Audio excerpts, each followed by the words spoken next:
नमस्कार, मैं रवीश कुमार।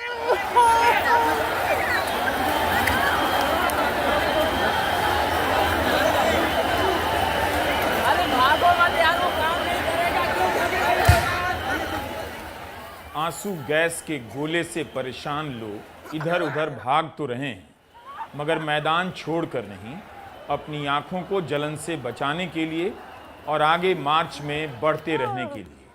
आज दिन भर आंसू गैस के गोले छोड़े जाने की खबरें आती रही। सोशल मीडिया पर बहुत सारे वीडियो हैं, मगर पुलिस की तरफ से समग्र जानकारी नहीं दी गई है कि कितने आंसू गैस के गोले छोड़े गए हैं। लेकिन इन सब के बाद भी प्रदर्शन में आ रहे लोगों पर कोई असर नहीं पड़ा है।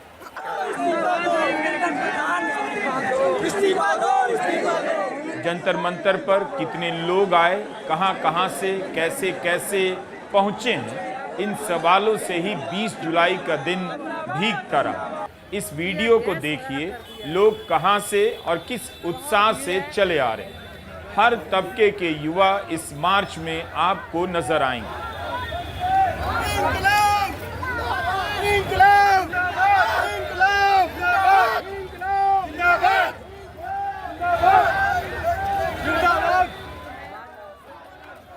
उनके आने के अंदाज से पता चलेगा कि इनके भीतर अचानक एक डर गायब हो गया है और वे डर से आजाद होकर सड़कों पर चलने लगे हैं, बोलने लगे हैं, नारे लगाने लगे हैं।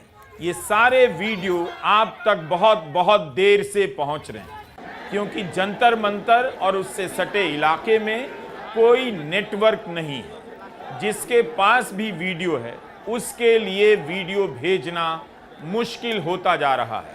इसीलिए लाइव कवरेज करना भी असंभव हो चुका है। दिन गुजर गया, जनता की बेसब्री बढ़ गई है कि क्या क्या हो रहा है, कहीं लाइव कवरेज क्यों नहीं। सुबह सुबह कनॉट प्लेस से जंतर मंतर आने का रास्ता इसी तरह से भरा हुआ नजर आया।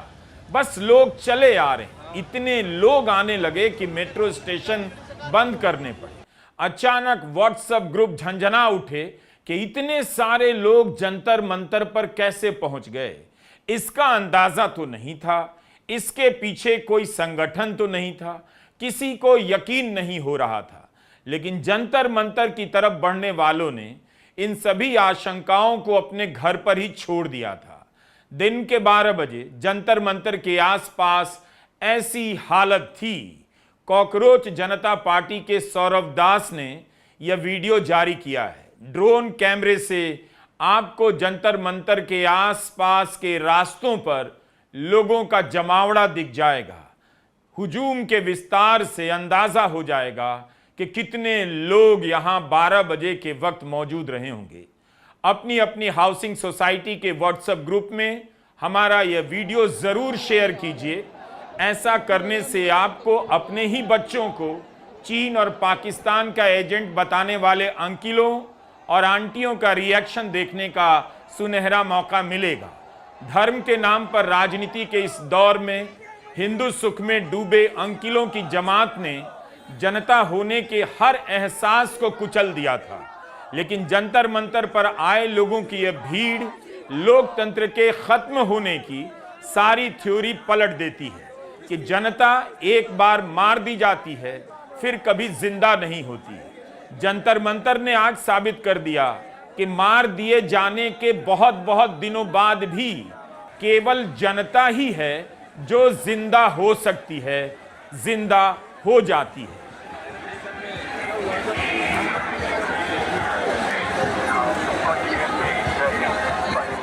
पूरा देश हैरान है कि जंतर मंतर पर इतने लोग कहां से आ गए।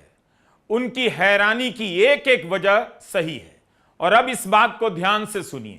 20 जुलाई को भारत सरकार पहले ही दिन एक बिल पेश करना चाहती है। इसका नाम है राष्ट्रीय सम्मान अपमान निवारण विधेयक 2026, prevention of insult to national honour amendment bill. अगर कोई व्यक्ति वंदे मातरम के गायन को रोकता है या बाधा पहुंचाता है तो उसे 3 साल तक की सजा हो सकती है। 3 साल की जेल। इस प्रावधान का एक ही मकसद है डर का एक और डोज जनता को दिया जाए, डराया जाए कि 3 साल की जेल हो सकती है। फर्जी केस होने लग जाएंगे कि फला ने वंदे मातरम गाने में बाधा डाली, इसलिए पुलिस उसे उठाकर जेल में बंद कर आई है। और ऐसा हो चुका है, इसी मोदी सरकार के दौर में हुआ है। फिल्मों के दिखाए जाने से पहले या बाद में अचानक सिनेमा हॉल में जनगण बजने को लेकर कई सारी घटनाएं सामने आने लग जाती हैं। इसे लेकर सिनेमा हॉल में हिंसा की घटना बढ़ जाती है, जबकि आदेश सुप्रीम कोर्ट का था। 2016 में सुप्रीम कोर्ट के तत्कालीन जस्टिस दीपक मिश्रा और अमिताभा रॉय के आदेश से राष्ट्रगान बजाना अनिवार्य कर दिया गया। 1.25 साल तक यह आदेश लागू रहा। जनवरी 2018 में जब मामला बिगड़ने लगा तो उसी बेंच ने इसे वैकल्पिक बनाया। उन्होंने कहा कि कोर्ट का यह आदेश अनिवार्य नहीं है।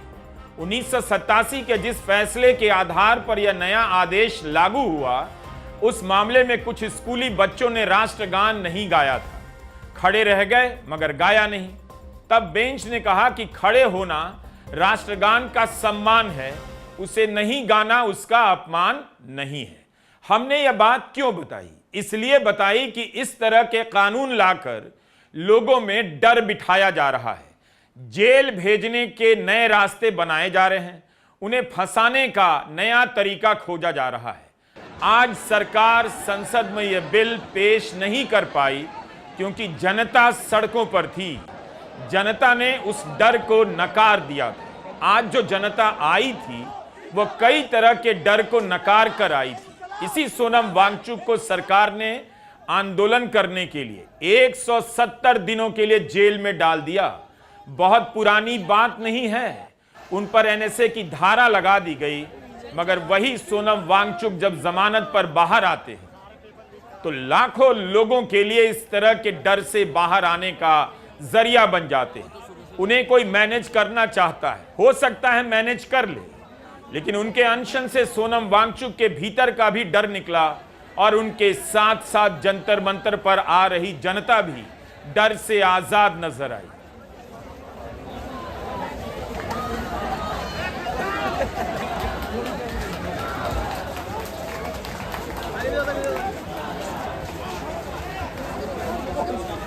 सरकार ने नेटवर्क जाम कर बहुत कोशिश की, इसके बाद भी वीडियो लोगों तक पहुंचने ही लगे। किसान आंदोलन में याद कीजिए क्या हुआ था। देश के किसानों को जंतर मंतर पर आने से रोकने के लिए दिल्ली की सीमाएं सील कर दी गईं, कटीली तारें लगा दी गईं। उससे भी जी नहीं भरा तो सड़कों पर कीले गाड़ दी गई थीं, मगर आज जनता ने उस जंतर मंतर पर अपना दावा कर दिया, उसे वापस हासिल किया। अपने लिए नहीं, आप सभी के लिए। धर्मेंद्र का यह वीडियो बता रहा है कि आज लग रहा है कि दिल्ली जनता की है, पुलिस की नहीं है, मंत्रियों की नहीं है, गोदी मीडिया की नहीं है।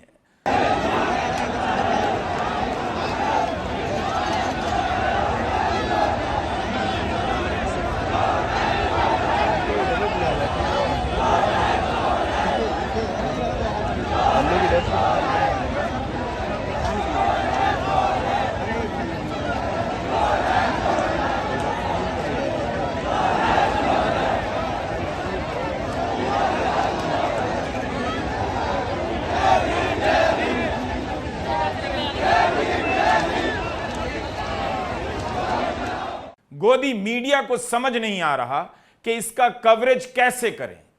लोकतांत्रिक भावनाओं को व्यक्त करने के लिए उसके पास शब्द नहीं है।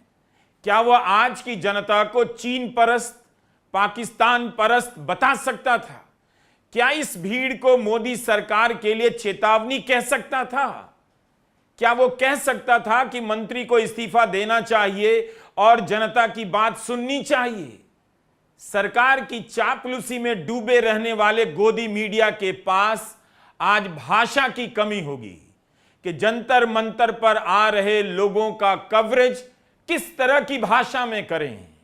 इसीलिए उसकी भाषा में संसद की ओर कूच था, मार्च को कूच लिखा जा रहा था, जबकि जनता शांति से चली आ रही थी। मीडिया इसे बवाल, हंगामे से आगे बढ़कर आपको बता ही नहीं पाया कि इस तरह के प्रदर्शन का किसी भी देश के लोकतंत्र में क्या स्थान होता है, क्या मतलब होता है।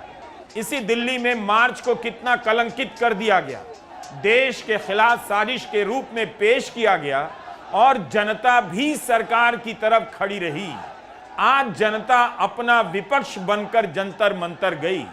लोग मार्च करने आए, लोग मार्च कर रहे थे, नारे लगाने आए, लोग नारे लगा रहे थे।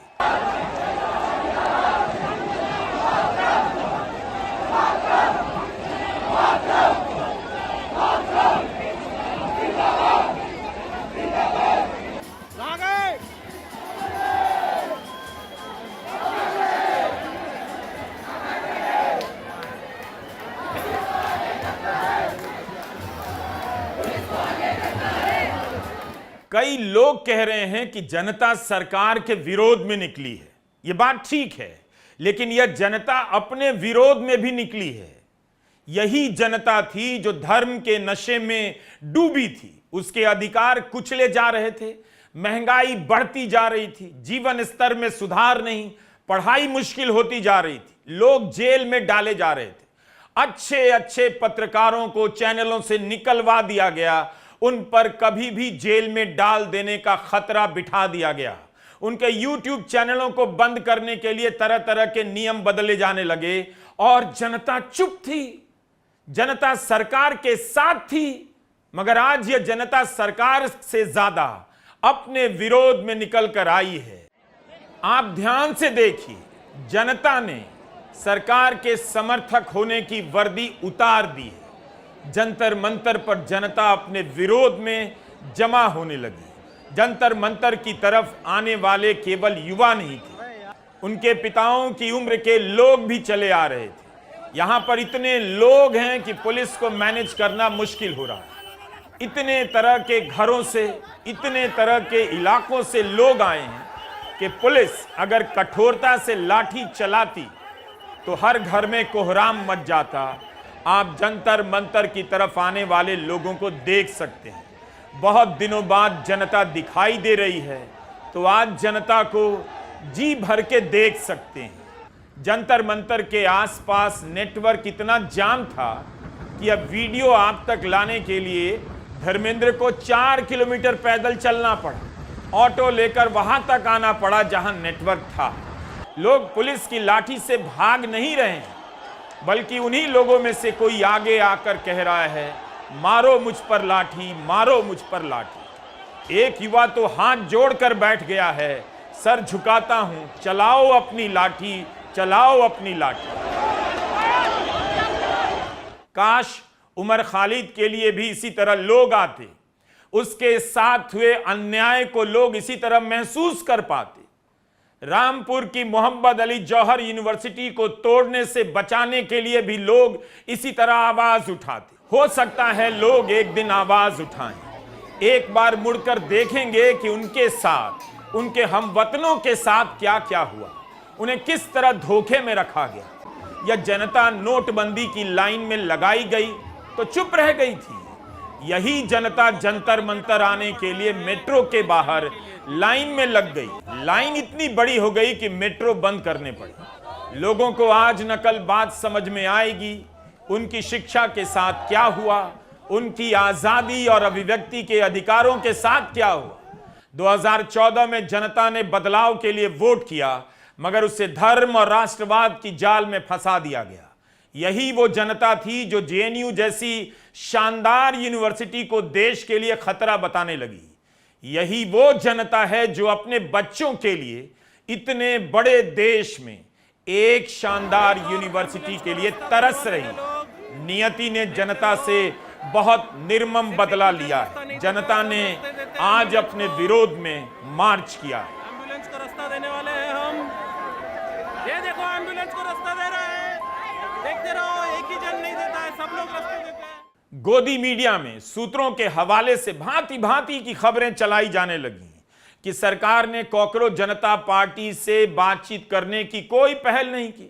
सूत्रों के हवाले से चैनलों में रिपोर्ट किया गया कि सरकार ने कॉकरोच जनता पार्टी से किसी भी तरह की मुलाकात से इनकार किया है। कहा कि जेपी नड्डा से मुलाकात ही नहीं हुई। इसके जवाब में सीजेपी के प्रवक्ता सौरभ दास ने एक तस्वीर ट्वीट कर दी। सौरभ दास आशुतोष रांका जेपी नड्डा के घर पर हैं, जेपी नड्डा के साथ बैठे हैं। सौरभ दास ने कहा कि इस वक्त मैं जेपी नड्डा के घर पर ही हूं, धर्मेंद्र प्रधान को बर्खास्त किया जाए। लगातार अपने ट्विटर से सौरभ बता रहे हैं कि धर्मेंद्र प्रधान को बर्खास्त किया जाना चाहिए। गेंद अब सरकार के पाले में है। जेपी नड्डा के सामने 3 मांगे रखी गई हैं।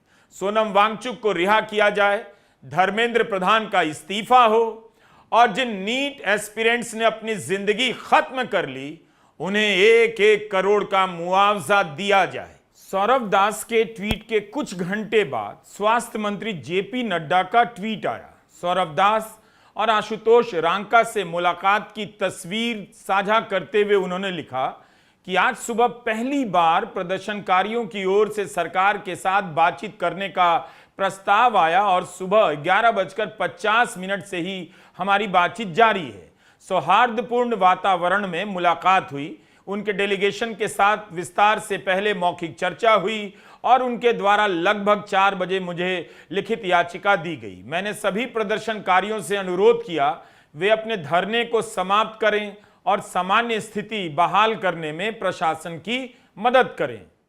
1 महीना हो गया, सरकार बात कर सकती थी। सरकार को लगा कि जनता भी गोदी हो गई है, गोदी ही रहेगी, लेकिन रविवार से ही इतने लोग आने लगे कि बातचीत का दरवाजा खोला जाने लगा। कॉकरोच जनता पार्टी के प्रवक्ता आशुतोष रांका ने ट्वीट किया कि कल देर रात ही नई दिल्ली के डीसीपी ने सरकार से बात करने के लिए चैनल खोलने की बात की। आज सुबह 6 बजे से इसे लेकर और बात हुई। 11:15 बजे के आसपास जेपी नड्डा से बातचीत को लेकर सहमति बनने लगी। 2:30 बजे हम उनसे मिलने गए।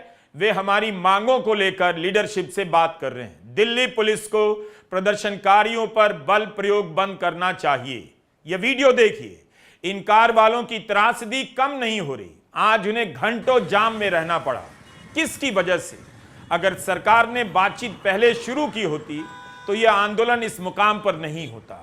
सरकार इसी हिसाब में लगी रही कि पब्लिक सपोर्ट नहीं है। इन कार वालों की अजीब हालत है। सर्वे में बताते हैं छुपकर इथेनॉल मिले पेट्रोल से माइलेज कम है, खर्चे का दबाव ज्यादा है, मगर अपने नाम और चेहरे के साथ अपना वीडियो नहीं डाल पाते। क्या करोड़ों कार वाले डराए जा सकते हैं? फिर अगर माइलेज कम हुआ है तो आवाजें इतनी कम क्यों सुनाई देती हैं? एक खबर आई कि धर्मेंद्र प्रधान अमित शाह से मिले। इस एक लाइन की सूचना से माहौल बन गया, शायद इस्तीफा हो, लेकिन उसके बाद इसके अलावा कोई जानकारी नहीं आई। इस्तीफे की खबर तक नहीं आई।